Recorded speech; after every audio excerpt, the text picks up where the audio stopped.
When working with a client, one of the most important things is allowing for an approval or review process. You have to identify what's a good balance between the client having the room to make certain changes and you having way too many revisions. But even if you allow for revisions, you need to have a process about it. If your process is to just email the client some files and let him respond with comments, the lack of structure will soon frustrate you. Clients won't be able to properly explain what changes they want, and that's understandable. Design or development is not an area of expertise for them, so their vague directions will lead to either more revisions further along in the project and lots of frustrations. If you took the time to understand both the client's and the user's needs early on, then the review process can be a lot less painful. In this video, we're going to go over some tips that can help you improve your review process. First, provide guidelines. Oftentimes, clients don't know how to provide feedback. As a designer, getting feedback like, "I just don't like it," doesn't serve either party well. You don't know their reasons for disliking the design, you have no constructive criticism, and therefore can't really make a change that you know the client will agree with. Spend some time talking to your client and educate them in how to provide valuable feedback that will make the project easier.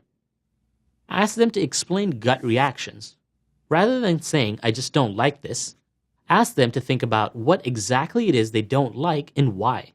Sometimes these reactions are warranted, but most times it's because the client doesn't understand the purpose of a certain design consideration. It either doesn't make sense off the bat or you're not presenting the work in the right medium. For example, attaching static screenshots of a web page won't help explain your design considerations with a hidden navigation bar. Certain things are better understood in the browser. Show examples of articulated observations that help the approval process. Show that you invite constructive criticism and relevant questions. Wherever you can, walk your client through your design considerations. Don't expect them to understand everything. Clients need to understand the choices you made, otherwise they might approach them from a biased or uneducated perspective. Then you can provide explanations or documentation. Written supporting material can go a long way to explaining your design considerations. It might be easy to convey your thoughts and process to your client, but there's a high chance that the client is not in charge of the approval process. He or she has to then explain it to other stakeholders in this organization. You won't be there to present to these people like you did for your client, and you can't expect your client to explain your ideas as well as you did. By providing documentation or some form of written explanation, you can ensure that everyone who sees your designs understands the message behind it. You should also control the direction of the feedback. This can be tied to providing guidelines, which we mentioned earlier.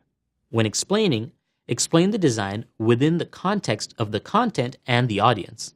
When clients evaluate designs, they tend to be biased and evaluate it from a personal perspective.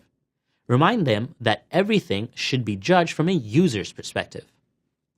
When presenting your designs, always present it in the best medium possible. This goes a long way into getting the client to really understand your design choices. It's hard to convey what's above the fold when you print or send over the Photoshop files or static images. Here's a few tips on how you could go about doing that. If your client is a local client, then set up a time to present the website to them and walk them through the designs. If the client is remote, set the website up on a server and schedule a phone call with them to walk through the designs.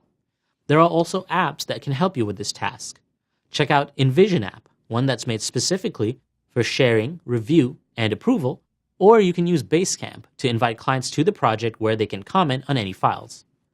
The review process is really important to your sanity as a freelancer.